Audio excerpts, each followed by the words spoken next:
Welcome to Kismetic. Welcome home. My name is Maloney, and this is the first part of our Unlearning series. So come unlearn with me. Often we have a lot of people saying, "Oh, the best way to be intelligent is to have the ability to learn, to unlearn, and relearn." Now, I always wondered why is this being said to us? Why, I question a lot of things since a very young age. And a lot of things would not make sense to me that why are people saying this, why are people believing this, why are people wanting me to believe certain things. So I'll take this step by step, and I'm not here to teach you, I'm actually here to learn with you. And I thought if I'm learning, might as well share it as well. So we'll start with the first part, which is to do with objective and subjective reality.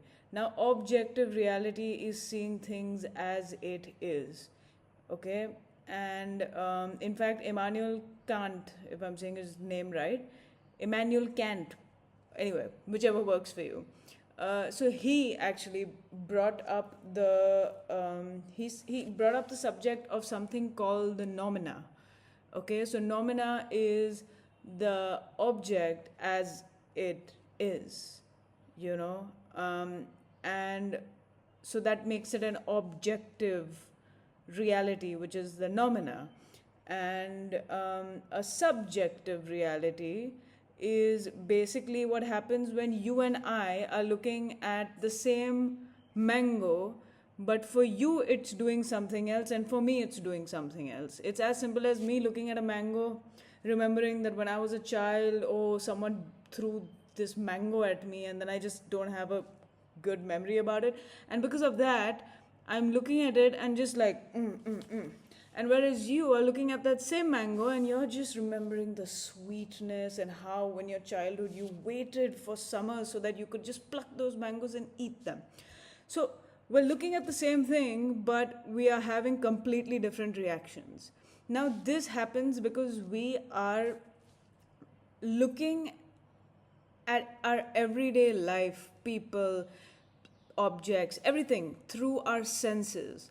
Now, our senses are personal to us. They're very personal to us, basically. So, today you may be having the ability to hear way more than I do, and I may have the ability to smell way more than you do. And therefore, your reality is different than mine. Even if you and I are living in the same house, our realities are absolutely different. And this is why. So, nomina, which is the objective reality of things being just as they are, is then for our understanding when we look at, for example, that mango, and I'm looking at it, you're looking at it, you're having your own experience, I'm having my own experience, and through the senses we are having our individual experiences, correct? Now, through these individual experiences which are happening through our senses, this is called phenomena, so that we can understand things the best way that we know how, and that is called a phenomena. So it's so beautifully explained by Immanuel Kant, and his work is something I would definitely tell you to read. Okay, now again, we are looking at that same mango. You are having your experience, I am having my experience, and now all of a sudden, I wonder, how come we're having different experiences? And someone will say, oh, trauma, and one would say memory, and one would say that. But in the reality of things, when you're here, you're today here in this year, in this location with so and so individual, you're here right now. That's the only truth there is. That's it. There's nothing else. Everything else is a figment of your imagination. Therefore, these senses that are creating these stories or telling you, oh, the mango is just so, it's such a devil because it fell on me, or then this mango is like paradise. It's, oh, wow. All of that is the phenomena through which we are trying to understand with our limited, unfortunately, understanding. And through these classes, as they progress, we will understand just the potential of our unlimitlessness. Okay?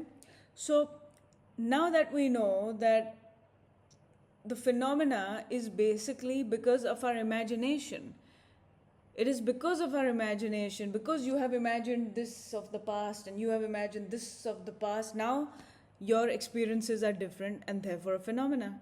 So now it's really interesting. So basically, reality is a series of constant imagination. It is just you imagining something and now it's become this, and it's you imagining that and it's become that. It's literally that, because you need to know the only thing that's real is here and now. Okay? So this, I hope, has made some sense. Now, we'll go to history. Now, history as we know it, as we have learned in schools, is unfortunately false. History as we know it is false. A lot of the portrayal of history in movies is false. A lot of the portrayal and the presentation of fairy tales is false.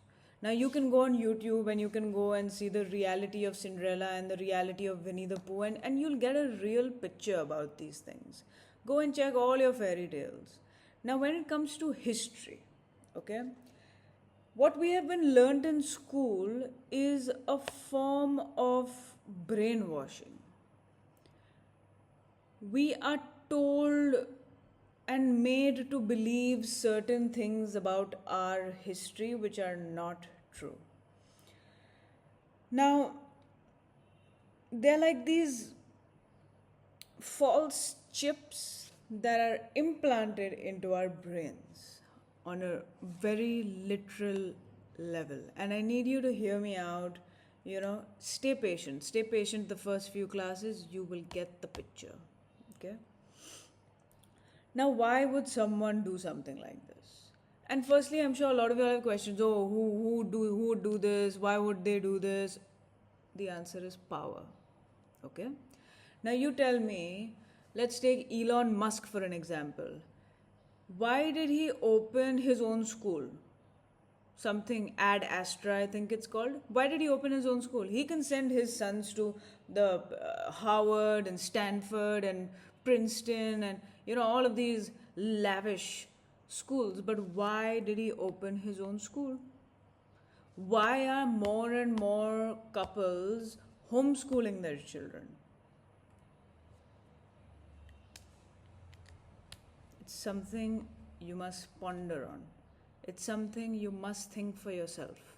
This entire unlearning class is so that you question things that you were once told to believe and understand the why. I am not here to tell you to listen to what I am saying. I am here to tell you to think for yourself so you know what is right. Okay? So, now, all of these false systems, false narratives, false history, why have we been fed all of this? It's sort of a mass hallucination. Okay? Most of the world is in this hallucinogenic state that, oh, I know everything, but it's all you know is not the truth. So who would do this? The ultra elite would do this. Why? For power. Now, power is the real game in this entire situation. We are made to believe it's money, but the reality of it is power. Today, why do they say that you just have to be around the rich people and things will slowly start opening? Why? The rich people are not giving you money. When you are going and hanging out with them in these circles like EO or YNG or like whatever, these BNI and all these kind of circles, why? It is not money. They are not paying you for spending time with them. But there is something deeper, and that is a sense of power. Now, how does one become powerful? Yes, having money, having resources, having contacts. Okay? I'll go into most of this a little later. let's right now start with money. Okay? Now, power is definitely way more important than money.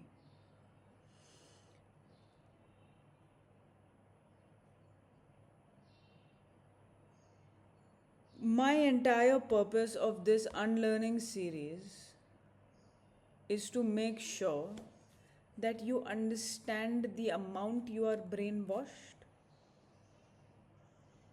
and to then gauge your own ability to unlearn.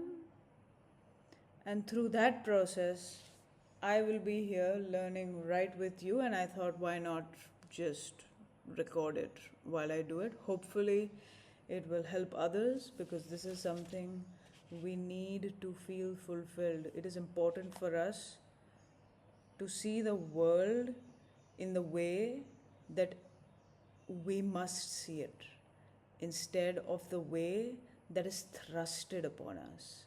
It is important we use our own imagination to see what the world is for us. Now, if I am looking at this video and to me it's looking like this t-shirt is orange, then for me it is orange. You are no one to force me to tell me that this is red, because that is where the problem happens. That is where I'm going to start thinking, oh, there's something wrong with me, oh, this guilt, shame, this, that, fear of the unknown, fear of uncertainty. What is all this? It never existed before. It's there today more than ever. Why? Because we are thrusted upon realities that are not what we see. So there is a constant distortion between us, amongst us, in us. I know what he is doing is wrong, but everyone is supporting him, so I'll just sit here and stand, and then there's something inside you that is tearing apart. So yeah, this is something that I want to talk about, and I will get to the money next. Okay, so I hope whatever this is, however raw this is, I'm not performing. I'm literally not even going to edit this video.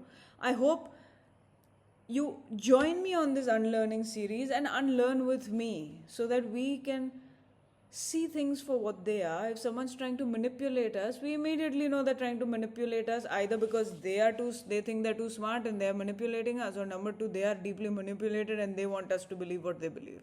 Either way, we must have that higher intelligence to see, okay, this person's here, that person's there, that person's there. This is not an ego game. This is just to be like, okay, and because once you have this higher intelligence is when you have discernment as to who are your people.